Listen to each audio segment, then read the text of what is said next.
वेद माथुर साहब हमारे साथ बने हुए हैं। माथुर साहब, आपसे जानने चाहेंगे, अब तक बड़े सरप्राइज बीजेपी ने दिया है, बीजेपी मैसेज क्या देना चाह रही है? एक तो हम कह सकते हैं कि बीजेपी अपनी तरफ से तो मैसेज देने की कोशिश कर रही है कि हम देखिए थर्ड लाइन को भी मौका दे रहे हैं, लेकिन जो सेकंड लाइन, जो फर्स्ट लाइन पे आना चाह रही है, कई ऐसे नेता हैं, चाहे शिवराज सिंह चौहान हो, रमन सिंह हो, उनको बिल्कुल हाशिए पे धकेल दिया जा रहा है, यानी सेकंड से ही उनको रिटायर कर दिया जा रहा है, थर्ड पे भी नहीं, थर्ड से सीधा रिटायर कर दिया जा रहा है। इसे आप किस तरह से देख रहे हैं, ये जो बीजेपी की स्ट्रेटेजी नजर आ रही है, चौंकाने वाले, सरप्राइजिंग ने?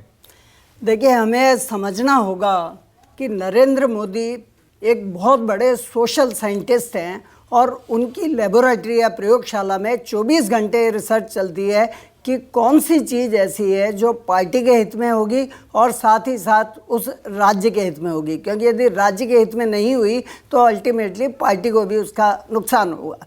देखिए, जहाँ तक राजस्थान की बात है, कुछ दिन पहले तक राजस्थान में चर्चा थी या ये सवाल था कि वसुंधरा राजे फिर से मुख्यमंत्री बनेंगी या नहीं, लेकिन आज राजनीतिक पर्यवेक्षक ये सवाल कर रहे हैं कि जब विधायक दल की बैठक होगी तो वसुंधरा राजे किसके नाम का प्रस्ताव रखेंगी, यानी वो नहीं बनेंगी, किसी और के नाम का प्रस्ताव रखेंगी।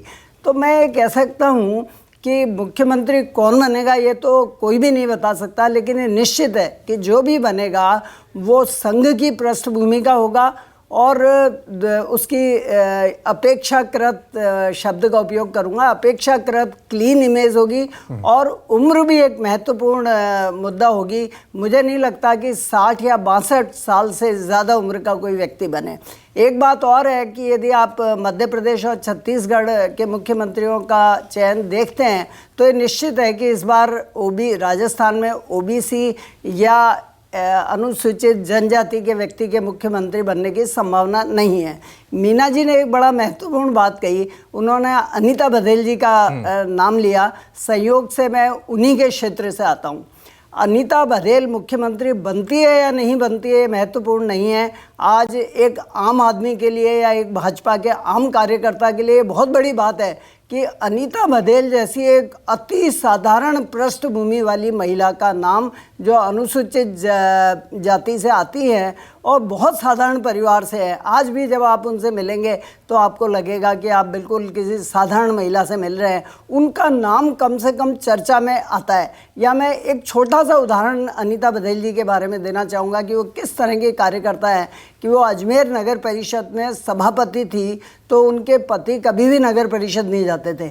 एक दिन कोई अति आवश्यक कार्य होने से वो गए तो उनको दरबान ने रोक दिया, वो पहचानता नहीं था, तो उसने कहा जी आप इंतज़ार करिए, तो वो चुपचाप बेंच पर बैठ गए। 2 घंटे बाद जब अनीता बघेल अपने कक्ष से बाहर आई तब उनके पति अपनी पत्नी से मिले। तो इस तरह के जो साधारण कार्यकर्ता हैं, यदि पार्टी उनको उनके नाम पे विचार भी कर रही है तो मुझे लगता है बड़ी चीज़ है। जहाँ तक आपने रवि जी ने भी ये सवाल उठाया, लोकतंत्र कहाँ है, इसमें डर का एलिमेंट, ऐसा देखिए इसमें लोकतंत्र नहीं, मेरा पॉइंट इसमें है, ये आप अनीता बघेल के पॉइंट ऑफ व्यू से देखें या फिर मनोज यादव के पॉइंट ऑफ व्यू से देखें, ये तो सही है कि नए चेहरों को मौका दिया जा रहा है और साधारण कार्यकर्ताओं को मौका दिया जा रहा है, लेकिन कभी भी सीनियर जूनियर का एक फासला होता है ना कि ठीक है अभी आप थोड़े से जूनियर हैं तो अभी सीनियर का मौका है, इसको दीजिए। ये जो एक लाइन है उसको बीजेपी खत्म कर रही है, नो सीनियर नो जूनियर, हम जिसको चूज करेंगे उसको आपको मानना होगा। देखिए, इसमें 2 बातें हैं। आप यदि कांग्रेस के इतिहास को देखें तो या तो परिवार से लोग उठाए जाते हैं या फिर जो कद्दावर नेता होते हैं उन्हीं को बार बार मौका दिया जाता है। तो उसमें जो आम कार्यकर्ता है, यदि कल आपने टेलीविज़न के विजुअल्स देखे होंगे मध्य प्रदेश के, तो शिवराज सिंह चौहान मामा के रूप में इतने लोकप्रिय होने के बावजूद कार्यकर्ता और आमजन खुश था।